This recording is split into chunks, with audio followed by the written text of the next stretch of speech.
Welcome into a new episode of Inside the Green Room, and it is one of the most beautiful times of the year.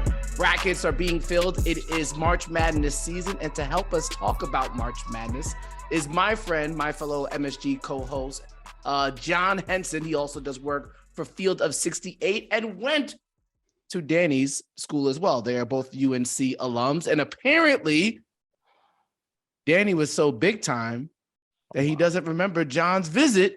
That's crazy. John doesn't remember the visit. John was so big. Oh, my bad. John doesn't remember John was too big time as a recruit. They were coming off the natty, like, you know, I'm like, they was on their own, you know, I was just happy to be there. John doesn't remember the visit. I remember the visit when John came in. He wasn't coming in as a predicted big man. He came in, He was playing a wing. And he's like, oh, he's a shooter. He's a two. I said, what the? I said, he's 7 feet. What you mean he's gonna play the two? He's gonna play the two? I'm like, this is nuts.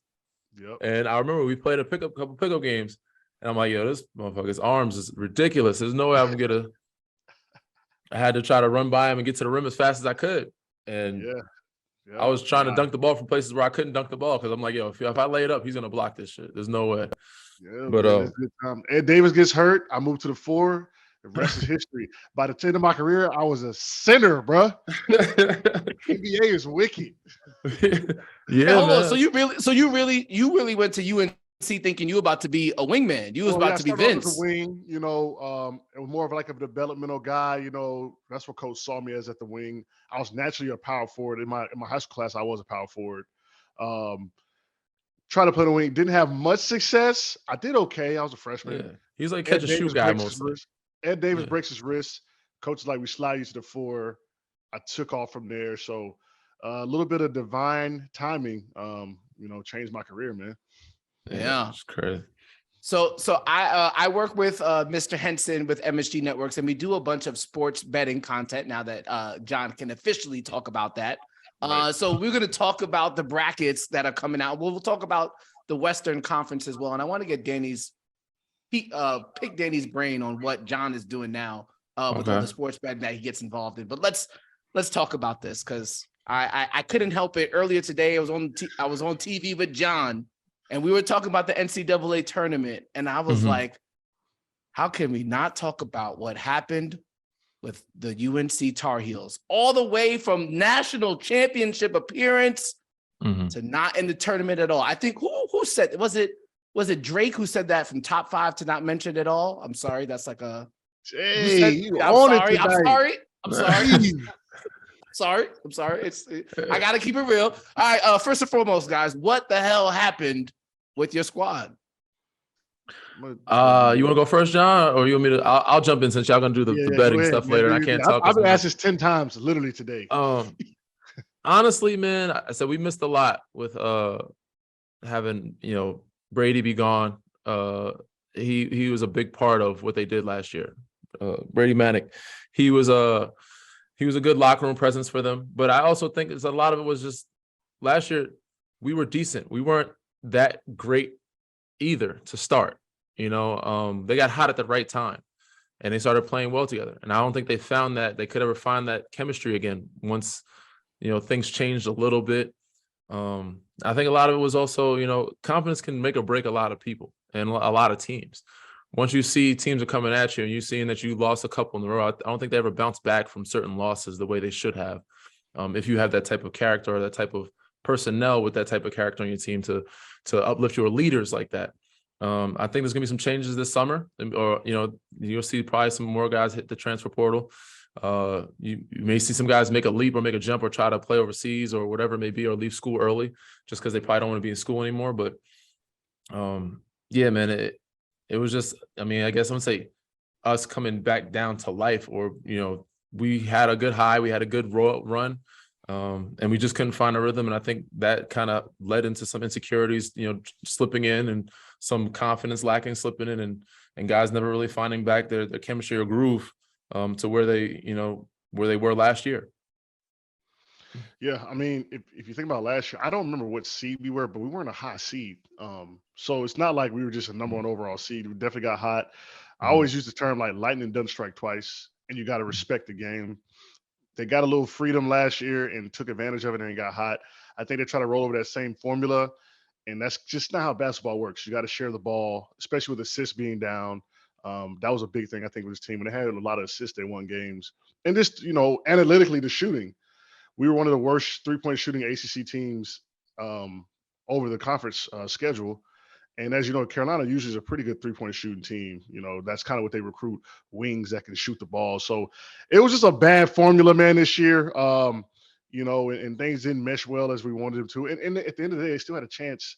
If they win, they beat Virginia. If they beat Duke and they go to the tournament and they do some things in the tournament, I think we're still talking about them in the tournament. So even that quadruple loss to Alabama, they were talking about if they win that game, they're in the tournament. So it wasn't like a super failure per se to get into the tournament, but just a rough season, man. They're going to go back to the drawing board. They're doing some things with NIL. They're trying to catch up as far as that goes with the other schools and other programs. So I think the sky's the limit, man. I think next year they'll be right back in the mix and a little more hungry and also knowing like this could really happen. We could go from number 1 to 9 in the tournament. So that's also good. Yeah, all right, so that's where Brady came into play too. 3-point shooting and that leadership. They had a good rebounding with Armando, but the NIL. Let me bring up that it's so crazy to me because college for us was a while ago. It's 10 years for you, 14 years for me. Yeah. We didn't have any of that, man. Yeah. And I'm watching Outer Banks. I see Armando on the show, and I'm like, what did they have a Tyler Hansborough jersey on the show? Outer Banks. So these guys are getting so many other deals, and you could transfer without losing a year and. It's so many things that come into play, which kind of junks up the college game a little bit. Mm-hmm. And I said, I think Carolina, I wouldn't say behind on it, but we never prided ourselves on bringing guys in, doing it that way type situation. So I think it's hard for us to kind of open that door fully and be like, all right, we're open to doing this. Let's make sure we, recruit these guys this way. We were always recruited off of what we built from the past and what the resume holds. Like, it should be an honor for you to come here to Carolina. We shouldn't have to pay you. We shouldn't have to get you this or this type of deal. And I said, we're still adapting and adjusting to it, but hopefully we get on it a little sooner because it looks like kids don't really care to go to school unless they're getting those type of deals. I'm going to keep it a buck with you. These other schools with this NIL stuff, they already had their stuff in place. Now they can bring it above ground. They already had their owners. They already had their money. They already had that in place. So now all the school X and the SEC had to do is say, all right, fellas, you're good now. You can go, you can just give us the money straight to our face, right? I think Carolina has to, I know they'd have to convince the donors to understand. And then there's a fine line between NIL.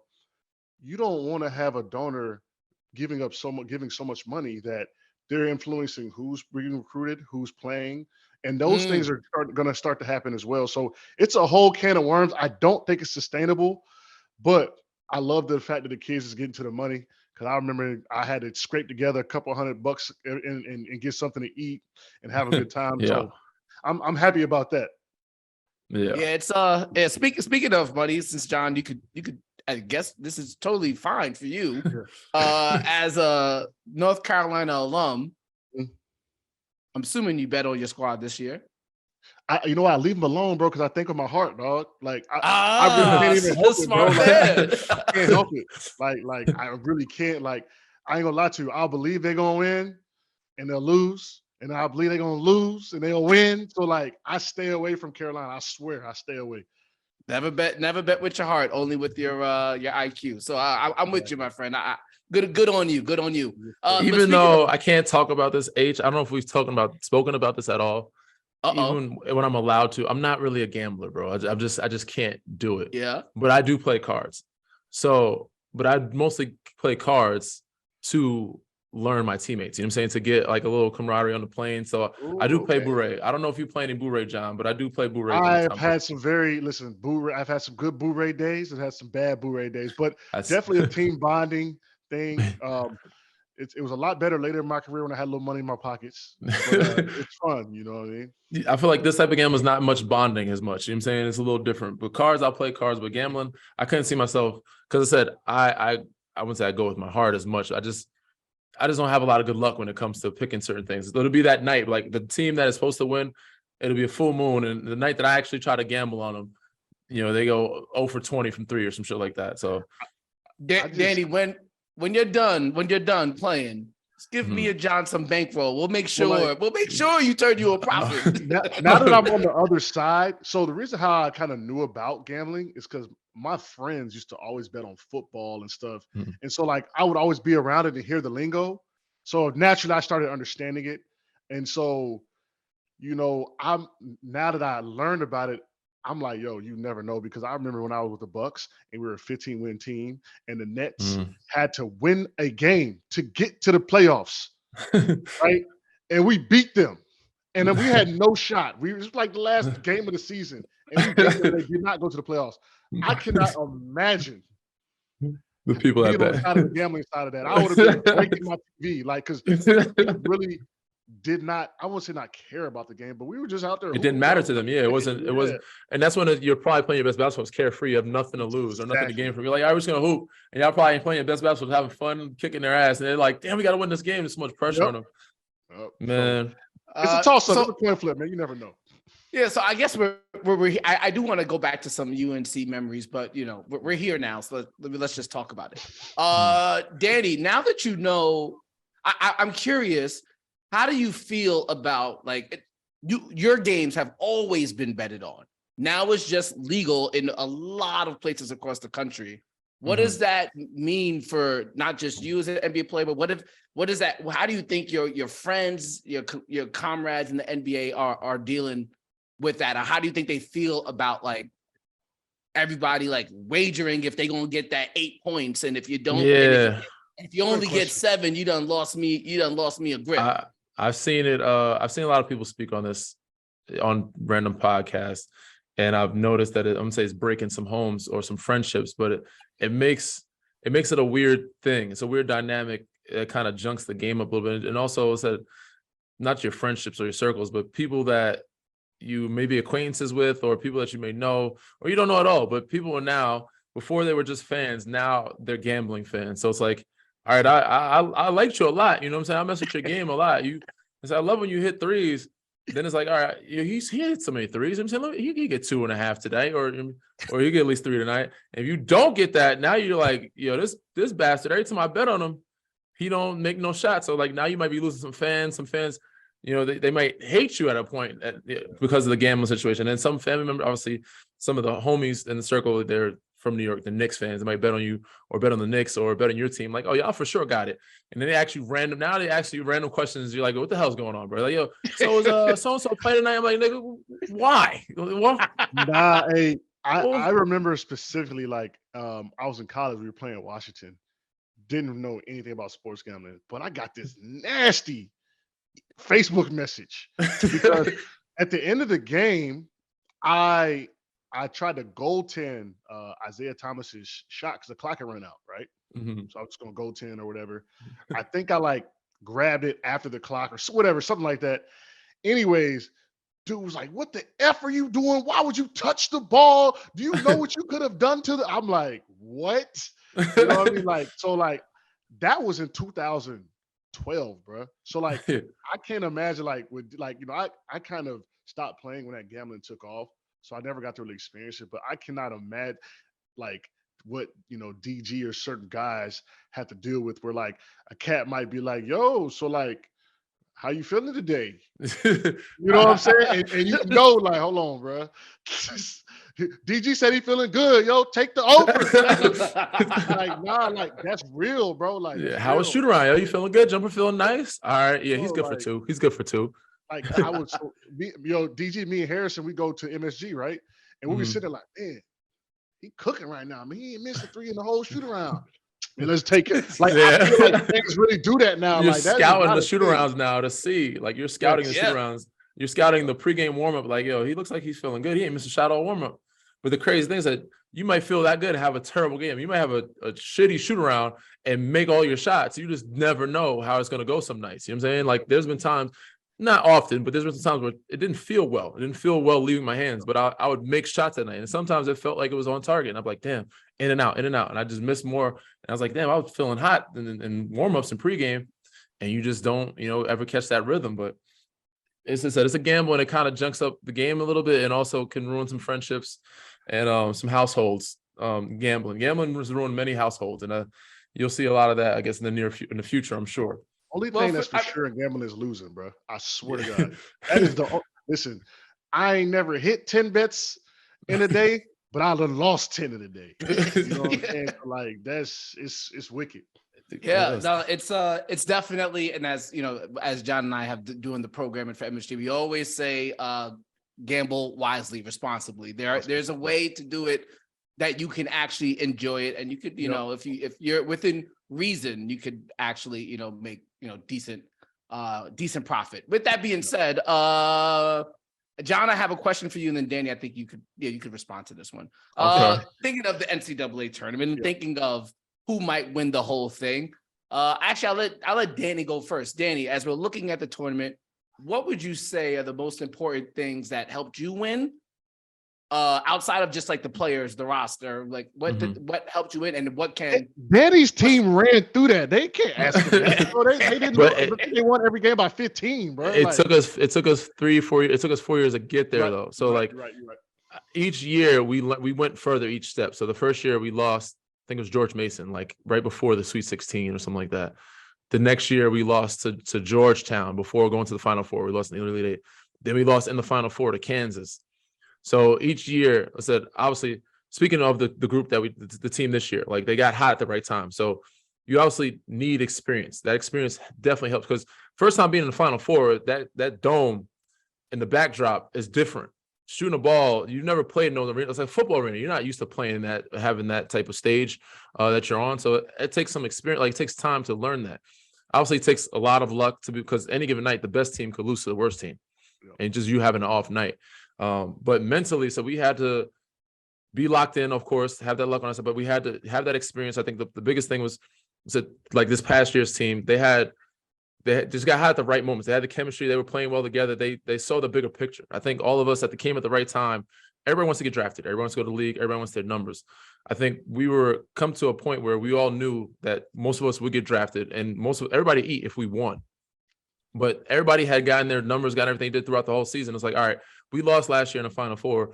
We're the better team. We're supposed to be one of the favorites. And the only way to prove that or show that is if we actually come together and see the bigger picture. So we had to make sure that we had everybody on our side, or everybody had each other's back. Every man had each other's back in the rotation. So it's like, all right, we're playing for each other now. We're not playing for ourselves. So we had to make sure that, first of all, we had the experience. We had the mentality of seeing the bigger picture and playing for each other, playing for one another, and not letting each other down. So those are two main things. And then obviously, we had to make sure that we got our rest, took care of our bodies, and not let any distractions come in, let set in. Because even though gambling wasn't a thing then, there's still people, donors trying to come in, trying to find out. There's still people trying to, get information from you. We still had to go to school and go to class and things like that. But there's a lot of other distractions with tickets, people trying to buy tickets, people trying to sell tickets, people trying to come in, trying to get. So all those type of things come into play. So you have to make sure you eliminate distractions and so on and so forth. So by the time we were seniors, the time I was senior, that's when we won it. We already had been through it 3 times to be like, all right, now I know how to kind of eliminate these distractions. Now I know how to kind of take it game by game, how we focus in and take care of our bodies, and not be so excited that we're here and focus on just the winning the game. A lot of times when you're young, you're like, oh, we're in the tournament. I used to watch this all the time when I was a kid. Final Four, this stage, you've seen it. Now I'm here. And you're just so caught up in the moment that you're not really a chance to be locked in on the game as much. I think going through it helped us be more locked in and embrace the moment, but also be locked in on the game and not worry about how big the moment was. That is actually some super, super great insight, especially if you're thinking about looking at teams to win it, because you got Gonzaga. Houston was there 2 years ago. So that's interesting. It's funny. I kind of echo the same sentiments at DG. We had, I think, 5 or 6 first rounders on the roster. So we kind of knew where we would be at. We knew we were going to get drafted. We came together as a team, and we decided, you know what, especially my junior year, we were like, you know what, like it's all or nothing. We can't worry about it. We can't worry about what's going on. We can't worry about the distractions. We had lost in the Elite Eight the year before. So we had got to that point. And then my last year, we just had injured. Kendall broke his elbow. I had a messed up wrist. So it was just one of them. It was bad luck. But for sure, coming together, being there before, not, the arena, definitely playing in a football stadium. We played at the Dallas Stadium my freshman year. So that was kind of cool. Yeah, that was kind of cool. So, yeah, coming together and thinking it's a bigger goal and not letting those distractions come in was another reason why we ended up winning the ACC my last year. We just kind of knew what we were doing. We knew what it took, and we went from there. And if they didn't get hurt, they definitely would have been that Final Four. Because Kendall, you need a guy like Kendall. You need like one or two glue guys.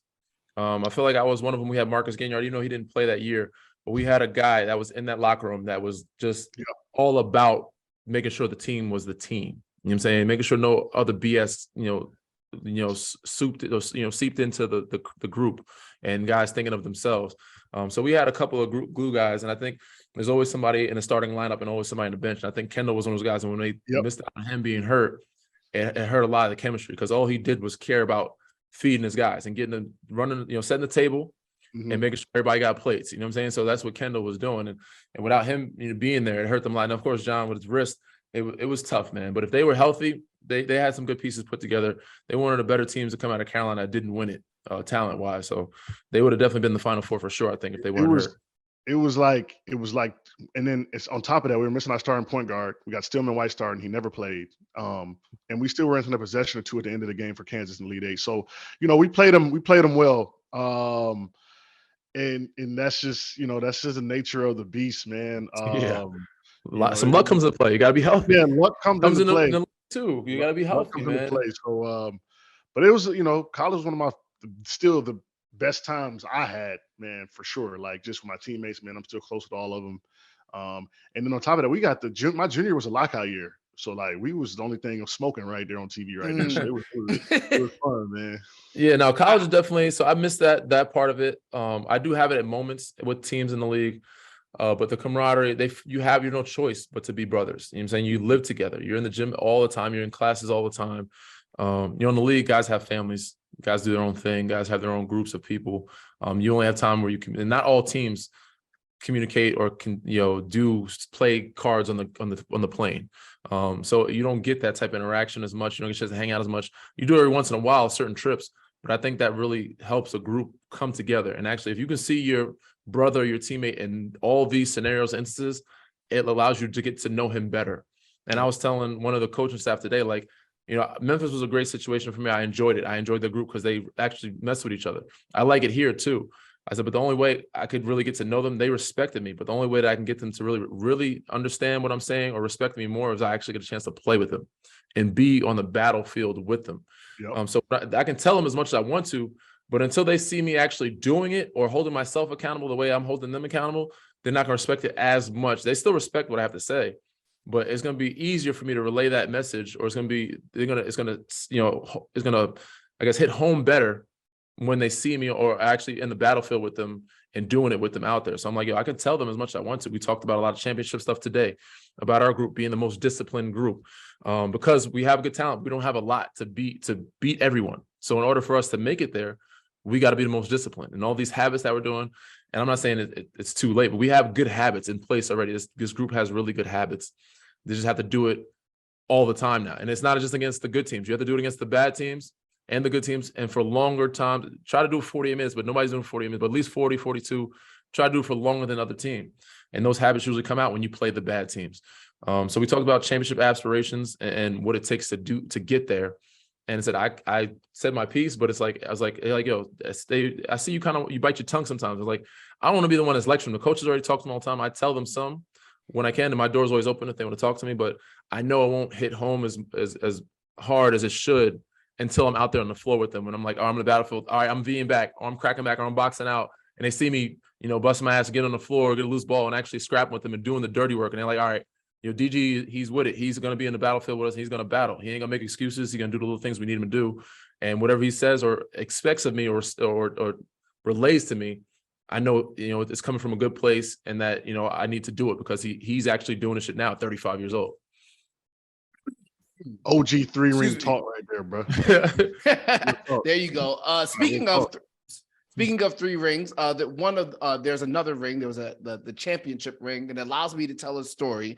And don't let my Chapel Hill story be better than the ones that you guys tell. I'm going to ask. I don't know if H told you, John, but John H has been to Chapel Hill a couple times when I was there too. He came down there a couple times. Can I tell my story? Can I tell my story? All right. So after Danny wins the national championship, me and a couple of homies, we get in the car, we drive down to Chapel Hill. Mostly everybody left, but there were still some people around because it was like Easter break. So I got to celebrate or at least see the campus with Danny as a champion. It was kind of dope. I remember staying at his crib, which I think Tyler Hansbrough and Ty Lawson lived at. I remember going to the Dean Dome and shooting on the hoops and hooking up. Back in the day, you had the little iPod shuffle that you could put onto the iPod deck. You were playing it in the arena, shooting at like 11 o'clock on a Friday night. It was dope. My favorite part was going to the Players Club, which was a place that was frequented often. Still around. I think it's still there, honestly. It might be called something different, but it's still there. And I was treated to free beverages for majority of the night because somehow some people confused me for Ty Lawson. I took it and I ran with it. It was one of my favorite experiences, and that happened a while ago now, but I still remember it vividly. With that being said, this is a time of year where you're not just watching people celebrate epic wins, but March Madness is also known for the times where kids are breaking down and they get emotional. It's their last college game where they lost on a buzzer beater, or there's this euphoria because you had this Cinderella type of win. If I go back to your North Carolina career, John, I'll start with you.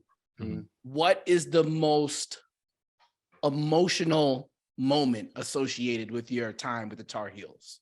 Oh, that's easy. We went to the NIT my freshman year.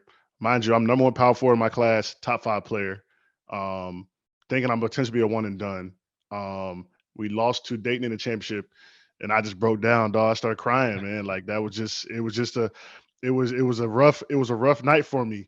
And then, to compound that, the best feeling I've ever had to this day was we were picked like middle of the road ACC my sophomore year. We ended up beating Duke at Carolina to win it outright.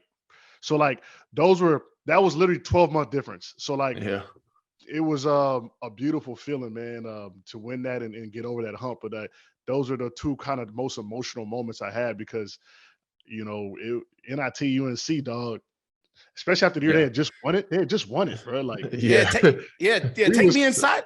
Yeah, that's a full spin, man, of the year. That's a full year. Take me inside, like take me inside that whole like wave of emotions. Because one, you gotta get emotionally prepared to even play in the NIT and appreciate that you're even there. Yeah. And then you get hyped and you fall and then you crumble. Like, take us through the wave. Yeah, like we talked, coach came into the locker room, was like, yo, what do y'all think we should do? At the time we had like five freshmen, Dion, Doughboy, Marcus, they were kind of on their way out, older guys. So like they had won already. So, it was more so for us and shout out to them dudes, man, like really being with it, playing in it and wanting to be a part of that. And it was such a humbling experience. I always say it changed my career because, I was talking to a former UNC guy that I won't say his name. He's like, yeah, I got humbled the first game when I died. I said, you got humbled the first game in the league? Yo, that's tough. Yeah. You know what I'm saying? Like, so I think it was a blessing, man, because I worked hard that summer. My focus was I was laser focused. We weren't playing around anymore. Like, and it kind of, propelled us to put Carolina back where they should be at, and represent that name on the chest. So it was a 12-month span. It was from lows to the lows to the highs, and it was a blessing, man. And thank God it was divine timing, God's plan, luck, all that kind of wrapped in one, man. That's the one thing that I didn't like about playing in the league. I loved everything about playing in the league, but especially when I was younger, the opportunity because I was so locked in of trying to make a team, make a rotation, get a contract, being around the team, and also short summers. But you have an opportunity to go back to school and play with those guys more. Because I always loved playing pickup. And I always played pickup when I was my 4 years there and even like the first couple of years. But I didn't have the summers the way I wanted to. Especially the first couple, we had to be summer league. We had to do this, we had to do that, be with the team. And I wasn't a top guy where I got contracts right away. Even if I did, I still was locked in on trying to be, better for the next year. But I wish I had more time, more opportunities to actually see more of the college games and also interact with them or go back.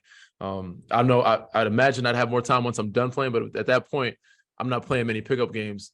Then the health insurance is a little different. It's set up a little different when you're not playing the league anymore. And when you're 40 years old, But I'll go back and watch. I'll go back and talk to them a little bit. But I wish I had more time to actually go back and hoop with them. So maybe this summer I might get a chance to. I'm 35 now, but I still stay in shape a little bit, play a couple, pickup games without getting hurt. Right. John, what I find so captivating about this time of year is, like, I remember when I was younger and I was saying, when I get to, if I make it to NCAA tournament, I'm not crying. Everybody's crying, like, and the cameras, the NCAA cameras all up on you. They did that. All in your face. They always find the person who's bawling in tears.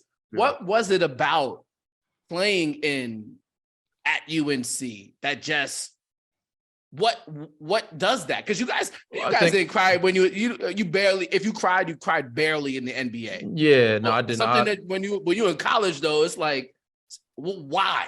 Explain that to me. It's just, you just feel like you're at the height of your career. I mean, for me, the most emotional time was when senior night, when my dad was able to come watch me play. And I think after we won a national championship, I cried a little bit, but not as much. I think Wayne won a Final Four MVP, and I saw him tearing up, but that kind of made me, I was like, damn, this might be it for us. I'm saying this is it for our brother. It was like, this is my senior year, we were done. But I also didn't think my dad would be able to see me play again, because he was incarcerated for a couple of years, but he was able to come down and watch and have my family there. But winning on that stage and being there, hold the trophy up, and have your family there watching you do it and knowing, like, this is the top of the top and this might be the end of it. So it's like, and this is stuff that I watched when I was a kid, when I was 5 years old, at school that I dreamed of going to and achieving something that I thought I'd never achieve, being able to win a championship, hold up the trophy, and, for the school that I always loved and be a part of. And I'll be in history books forever for doing this. So yeah, that just kind of brings a lot of emotions on, and you see your family there cheering you, happy, proud of you. It's hard to hold back, man. It's hard to, fight it. You just, sometimes the emotions get the best of you. And I don't think there's any other time that I gotten that emotional in the league. Even winning an NBA championship, I don't think I got that emotional. But there was some times, maybe when I came back this year from the knee injury, I was like, man, I didn't know how soon it would happen. It's like, damn, I might cry out there, but I didn't. It was cool, it was chill. But outside of that, yeah, those times, was that you're a young kid, you just think like, this is the world, this is it. I don't know if it's gonna be any better than this. Yeah, it's like I would call it like a life sacrifice. You don't know what's going to happen in the NBA. Nobody knows, right? Like, DG's played forever. I had a decent career lengthwise. So, like, you never know what could happen. And, college, you study, you go into class. I remember going and sleep in the locker room because I didn't want to miss the lifts. Like, It's just a whole different, it's a lot of sacrifice. Yeah. It's a lot of sacrifice. And yes, you're rewarded with that legacy and that trophy, but you're playing for each other, and that's it. You know what I'm saying? And so that's why, like, I'm still close with certain cats that I live with, because it's just we grew up together. We went through stuff together. So when you get to that peak, man, like it definitely could get emotional, man. We in NIT, it was more emotion, like, man, like, what's going on? Like, what you know what I mean? So like that was you know what I mean? So that was a thing for me. Like, it was just kind of like I had to wipe the tears off and get back to work. You know what I mean? So you with them dudes every day, man. All summer, you going out with them, you friendships, relationships, all type of stuff you're going through. It can get the best of you, bro. It's just how it is in that type of lifestyle. They said the sacrifice of work, class, all those things. They said some of them are just humbling realizations of that it's over. I don't know what's going to happen. And you get humbled in a good way, you get humbled in a bad way. As John said, he thought one and done. He's like, damn, I thought this was it. I'm actually not as where I want to be. And that's happened before too. It's like, damn, I came here, I thought I was going to be playing or starting. I didn't start to my senior year. So there was a couple of years, I'm like, damn, what do I do? Do I transfer? Do I go somewhere? Do I leave? Do I stay and fight? So there's a lot of emotional times, especially when you're going through, you might have something going on in class, you might have something going on with your girlfriend at the time. You don't know what's going on. So there's a lot of emotions at a young age that you're trying to figure out. Once you know yourself a little, you're an adult, you know yourself a little better. So the life's not going to be over. And you're like, all right, I've kind of been through some things already. So it's not that serious. But when you're younger, you let those emotions out.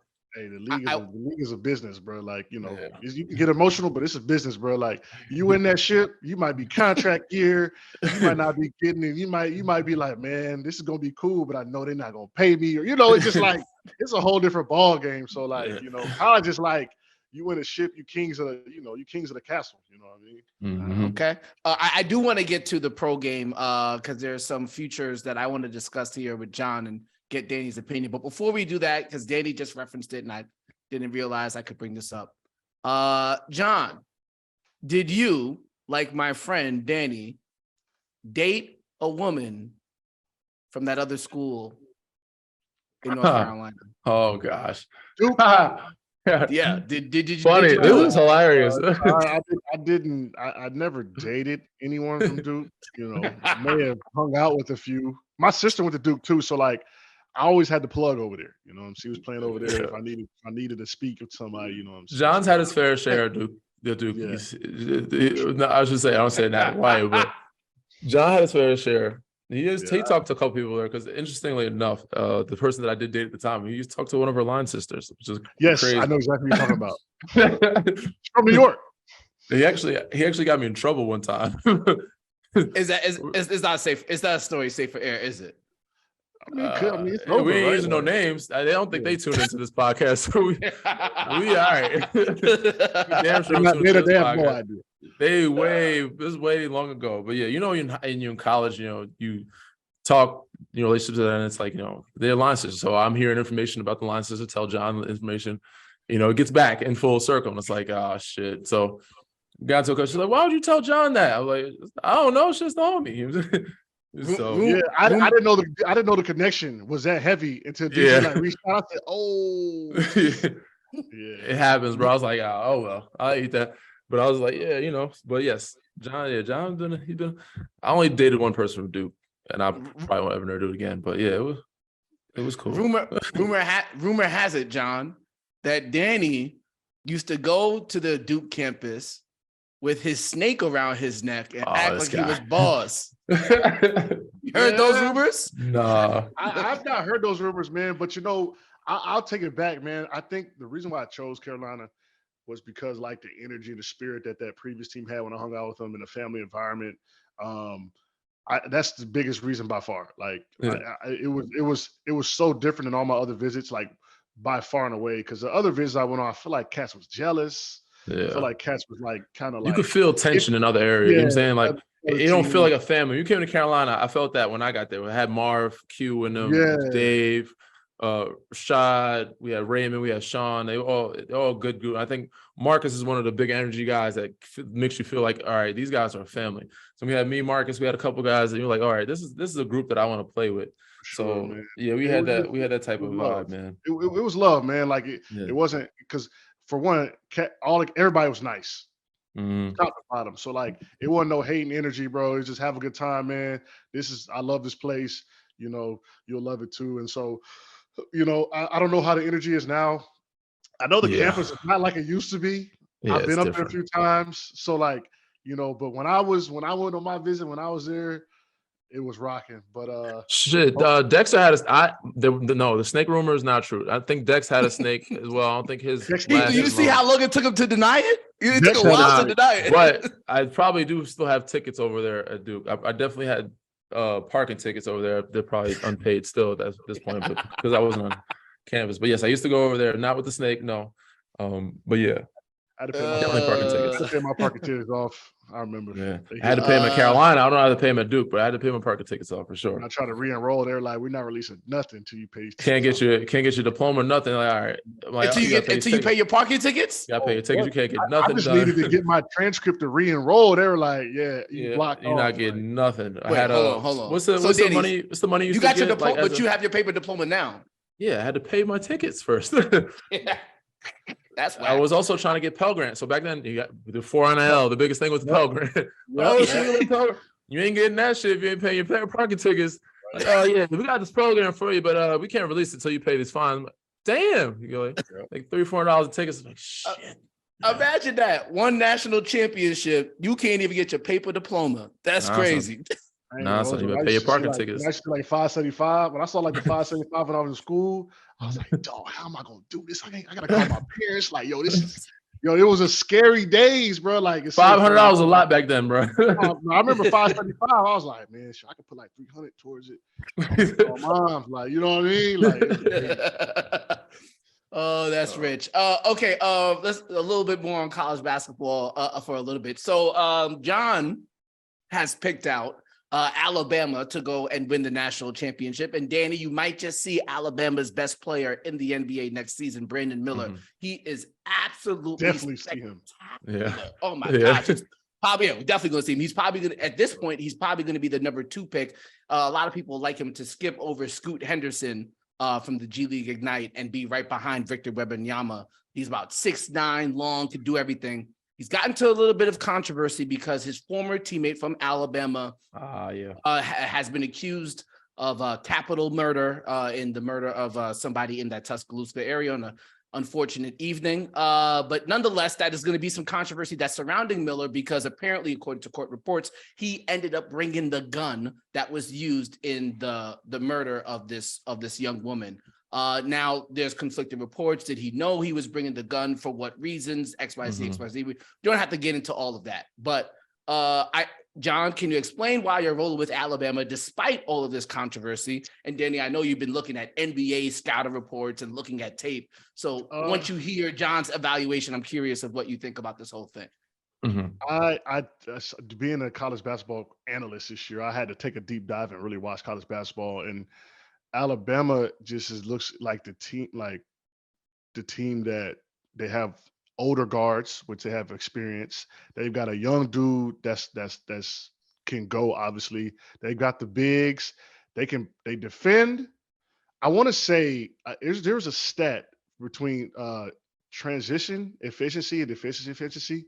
They're top 10 of both of those. In the last 4 teams was like 2017 Gonzaga, 2018 Gonzaga, the championship North Carolina team in like 27. Like, there was only like 4 teams that were ever in those categories. So like, I think they're going to be there at the end, man. They can play any type of game. They have the size, they have the guards. In a shaky college basketball season, I see them at least being, and the number 1 seed is one. I think it's 6 out of the last 7 years. Yeah, so, I think it's 5. Yeah, 6 out of the last 7, 5 straight. Yeah, I'm going with Alabama. So they're a 1 seed, and they're a 1 seed. How many years? They got a lottery talent at swing, but they don't. I mean, Nate Oates is a solid coach, but he's not a brand name head coach. How many tournament appearances? How much experience is the last 2 or 3 years have they been in? I think they went to the last year. They went to the Sweet 16. I mean, they had the same group of. Yeah. Same group of guys. So they sound very promising, but so the distractions could be, how college that weighs on you a little more when you're a young kid. You know what I'm saying?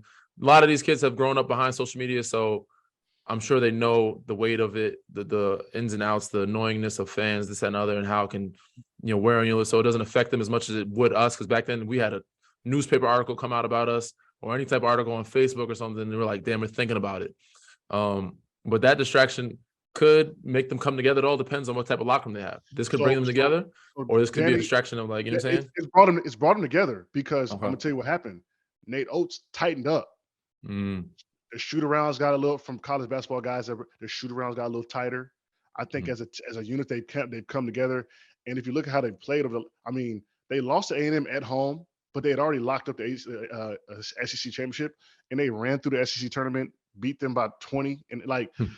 It's almost like it's brought them together, man, like as a team, man, and it's tightened up the ship. And they got a guy out of the locker room that could have been an issue as well. So, like, yeah, I mean, it seemed like he was definitely a goddamn issue. The hell, he got the strap, like, he might not be the guy in the locker room. You know what I'm saying? It might not be a good fit. Yeah, so like, it looks like they've come together, man, because they've been playing well. Well, I say this, I don't watch it as much as I should, and I don't know as much as I should about the college game, but I've come to notice when I hear people talking about it or looking at it, it doesn't seem like anybody's head and shoulders above anybody that's out there. There's not a bunch of talent. Like, there's not a bunch of talent out there. Like, oh, this is a definite, like, even the teams that got a 4 seed or 3 seed, they're like, how did this happen? These guys, they weren't that good. So I think it's going to be a top heavy tournament. The teams that are top seeds are probably the ones that are going to win. Hopefully, so unfortunately the tournament is one and done, so hopefully nobody gets hurt and they don't have any bad nights. You just don't want to have any bad nights, and the bad nights that you have, you want to make sure that they're not terrible and that you win. You got to make your misses, you know what I'm saying? So like that's pretty much it. You got to have a decently bad night and making sure it's the only one, and make sure that you win that bad night and hopefully get it out your system early in the tournament, to where it's like a a Sweet 16 game. You're like, all right, we played bad there. Because if you have a bad night against one of the better teams further on down the tournament, it's over. But they sound like a promising team to choose for winning the bracket. What was that game? You guys had a tough game. Who was it We against did. that year? What game was that? LSU. Yes. That was Yeah. a crazy game, dog. Yeah. Y'all got past them. I said, oh, they good. That was It was the second game of the tournament. We played somebody else, some random team early, and then LSU was the second game. We played in Greensboro, and it was a tight game till the end. We only won by like 10 or 13, but they had Tasman Mitchell, they had Garrett Temple there, and they had a killer. I forget his name. He used to score crazy. Thornton. Yep. Man, Marcus Thornton. Thornton. Yeah, he used to get buckets in the league, bro. He would get buckets in the league, so he got buckets then too. So they was going, bro. They was hooping. They could light us up. And they had a hell of. I think we had some foul trouble. Maybe Tyler or something. Ty had a wrist issue or a hand issue. He made some shots late for us, but we were healthy enough. We were good enough, and once we got past them, we were good. Even though we kind of locked in, and we had a bad night. I don't know if it was a bad shooting night. We didn't shoot well, but we had our bad night. And it was like, all right, we got that out of the system. We good. We won that one, and from there, we pretty much just locked in and got more focused. We had to play Gonzaga. We had to play Gonzaga. We ended up playing Oklahoma with Blake and his brother. We ended up beating the hell out of both of them. And then we're like, all right, Final Four, we had Villanova. We ended up beating the hell out of them, like Michigan State. And we were in Detroit that time. We're like, all right, this is we got to play against the fans too. So this is going to be one of those games where we have to be super locked in to go win this game. And we ended up, we just had more experience in them, and we ended up running it up quick and getting it out early. Tyler get everybody in foul trouble. So. But our toughest game was LSU, the second game of the tournament. All-time game, by the way. Like no, like just not even because Danny, UNC guys, like that was an all-time game, bro. Like it was how a tough good game. that game was, bro. Like it shouldn't have been a second round game. It should have been like a Final Four game, the way that was. But they were good, man. They were balling. Yeah. All right, gonna get you guys up out of here real quick, but might as well go into the pros a little bit more. We talked about Brandon Miller, who's eventually going to be a pro. The kid is really, really good. But John, I'm going to throw you some odds. Can you explain them to Danny? Then we'll get Danny's opinions. Okay. You ready? So Phoenix Suns right now, plus 290 to win the Western Conference. Denver Nuggets, plus 270. And the Golden State Warriors, plus 500. Any of those this numbers? Is to win like the playoff. This is to go to the finals. To win the West. Win the West. Warriors are plus 500. Thoughts? And explain. You can explain what those odds might be. It's just I guess on the plus side, the higher the odds, the lesser chance that they think they're going to do. Gonna win. Like the Warriors, like a 5-1. So if I bet 100 on the Warriors, then I win 1,000, right? Because it's plus 500. It's plus 500. Oh no, I win 500. Yeah. You win 500. Yes. I won 500. Yes. So yeah, I win 500 if I bet on the Warriors to win. 5-1 odds. So plus 270 was Denver or Phoenix. Plus 270 was Denver, and they have the highest odds. They have the highest odds. Yes. So that's who they're assuming is going to have to. I really, to be honest, bro, I don't know what's going to happen with that West because it's all over the place. You're not even going to get to see like everybody healthy on Phoenix into the playoffs, right? Because KD's probably gonna come back around the playoff time. So it can get tricky. But I do believe that home court advantage really matters. And I don't know, DG, there's never been a team that's like a 6 or 7. I don't care if it is the Suns, will go through that gauntlet and get to the we saw the Lakers like a couple of years ago. We like, oh, they're AFC, Phoenix got them boys out of there. Like, yeah, you know what I mean? So like, there's not many low seeds that have gotten that far. Yeah, no, it doesn't happen often. You know what I mean? So I don't know what's going to happen in that West. I think this will be the year that we see it, though. Right. We got Denver and Memphis and Sac fighting for 2 and 3. I don't see any of those teams winning the West. Honestly, Denver has a chance, but I don't see them winning the West. I see the bottom teams having a better shot, like the Golden States, the Phoenix Suns, the Clippers. I don't think the Clippers as much anymore as I thought before earlier in the season. Dallas, I think they're still figuring it out. It's too late for them. No defense, bro. It's over for them. They're not playing. There's a lot of teams. Lakers are going to sneak in and get a playoff. They're going to get in the playoffs, but not enough time for them, the chemistry-wise. Like D'Lo and them are playing well. Vanderbilt, AD, without them, we'll see how implemented all of them together. It's going to be different. I think they're going to be good, though. They're going to give some team a run, but I see them losing first, second round, and 6. You know what I'm saying? So, it's all over the place with the West, man. But I think one of those lower seeds, I I think Phoenix, Golden State are the favorites for most people when they're healthy, but I don't see any of them, either one of those teams staying healthy. Wiggs has been out all season hurt, and the chemistry has been tough. And Phoenix, Book, CP, and KD have all had injuries all year, and I hope they're healthy. I hope they stay healthy. But I think it's where a team like Sacramento might get to the Western Conference Finals just because they're healthy and they're hooping. You know what I'm saying? They might not win the West, but they'll get to the Western Conference Finals, and they'll end up playing like a Phoenix or a Dallas. I don't know who else might slip in there. If you look at this Kings, like where Golden State and Phoenix and the Clippers are, like the Kings could have to see if Golden State or Clippers, someone drops a little bit, they may have to see Golden State in the first round, bro. Like I can't see that going well. You know what I'm saying? Yeah. But I think they can sneak them teams because they're not ever healthy. You know what I'm saying? Well, hey, the Milwaukee Bucks won that ship that year because they were healthy, straight up.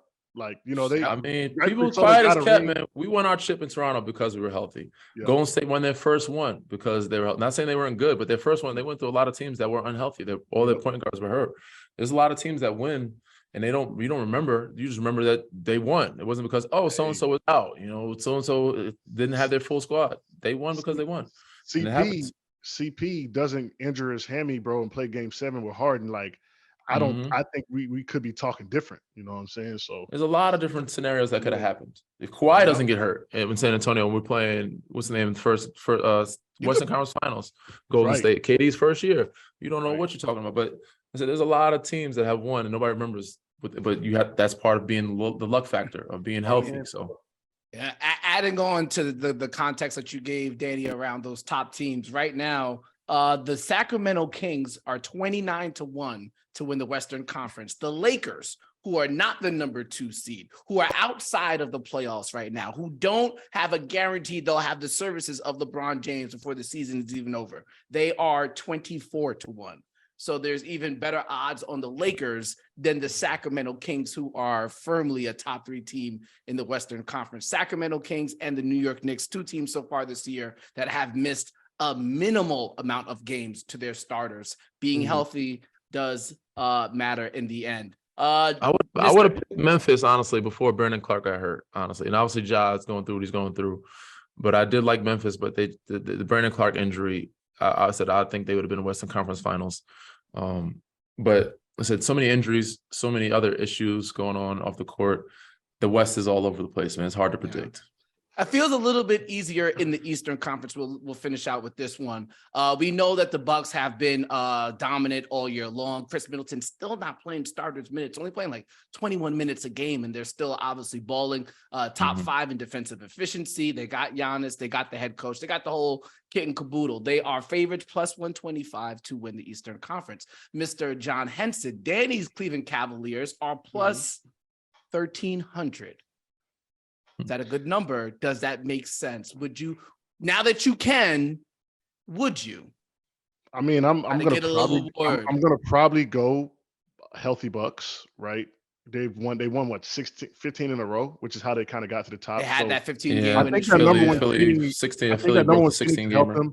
But I see Cleveland as a team that can make some noise. I'm not saying they're perennial NBA champions, but they have a young team. I played in Cleveland, the DG and those cats, bro. Like, I love it there. So, this could be kind of a growing experience year for them. And who knows what could happen.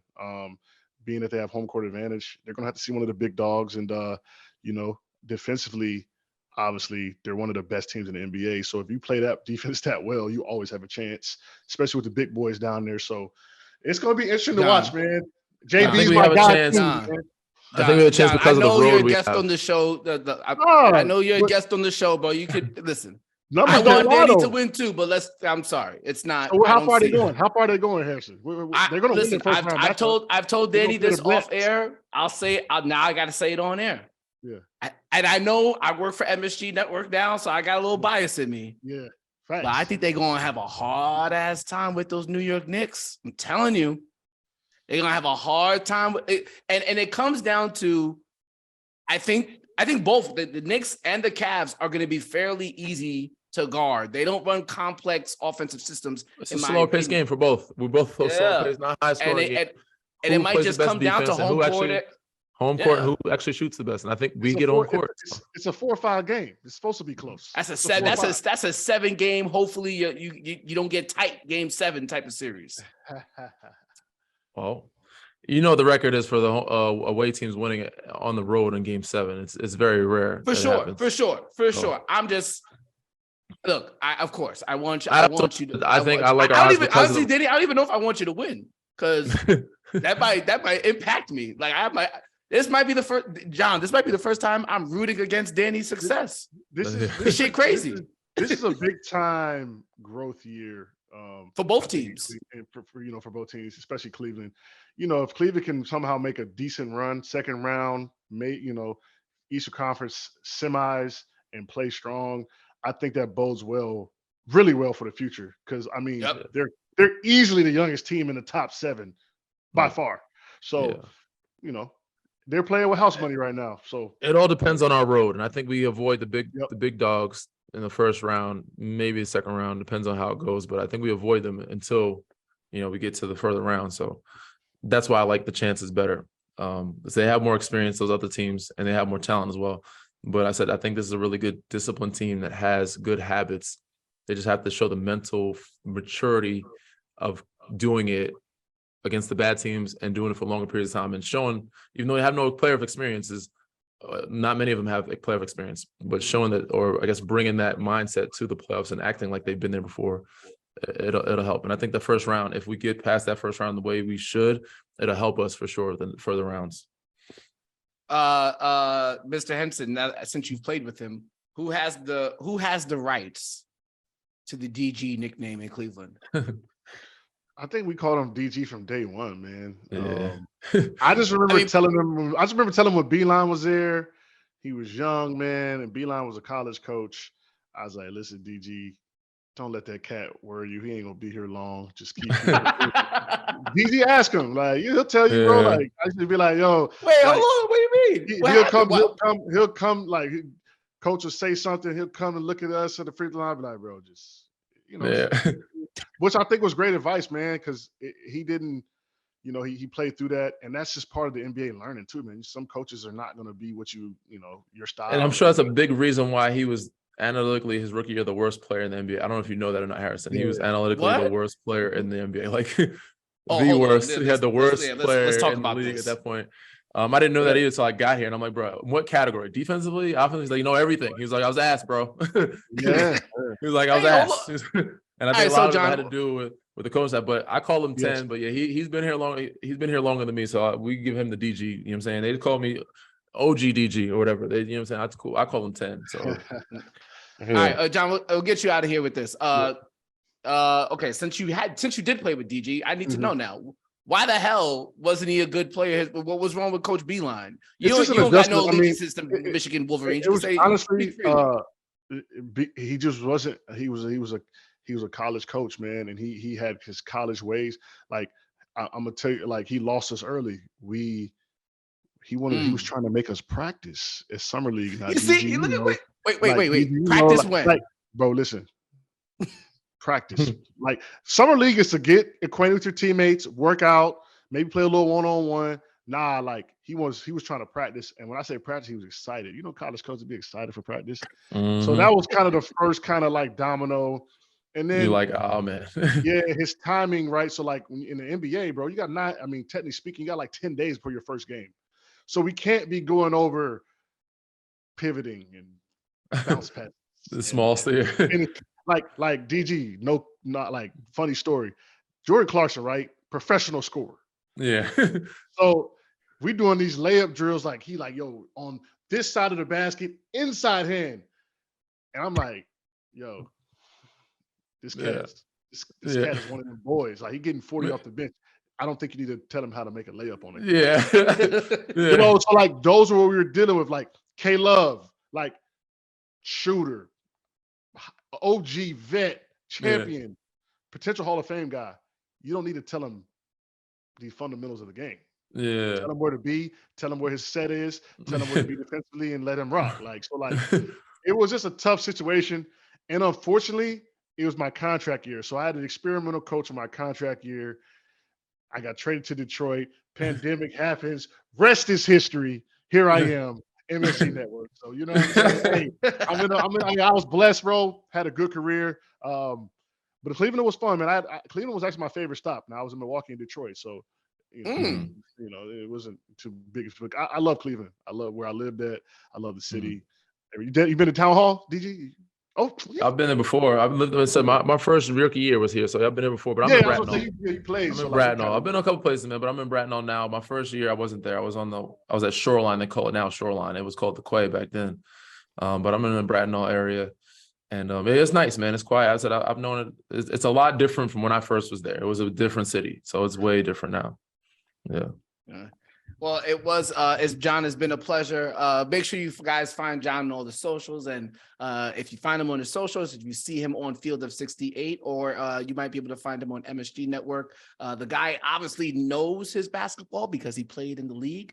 And because now that he has graduated from the NBA, he could help you potentially understand the game. Professional gambler. Put some money in your pockets as well. DG, I just got you'll get this one day. I just got my retired players insurance card in the mail. Oh, okay. 2 weeks ago. So it's official. Congratulations. Yeah, congrats, man. It put me on the back burner. So it's all love. It's been a pleasure, John. I'm sure I'll see you sooner than later, my friend. Yes, sir, man. Appreciate you, brother. Thanks for joining us. Tell everybody say hello too, man. For sure, we'll do, man. Appreciate you, brother. Much love.